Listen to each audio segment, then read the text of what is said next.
As part of the prize for picking apartment 1, Kerri and Spence have had exclusive advice from the judges. Style label, Bohemian Luxe. Definitely. Problem is, Kerri, the Barossa Valley nurse, is out of her depth with shopping and styling. I find that the hard work and the labour and doing stuff quite easy.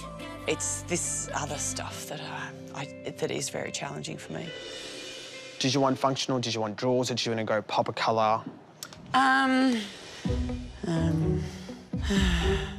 Wish I could call someone. The boho luxe look I'm still scratching my head about, really. You were going for boho luxe. Luxe. So I really wanted to, okay. Mix the fabrics and that's what they do in that look, is it? Okay. But I gather it's a mixture of textures and colours to give it a rich, vibrant, sort of expensive look, I think.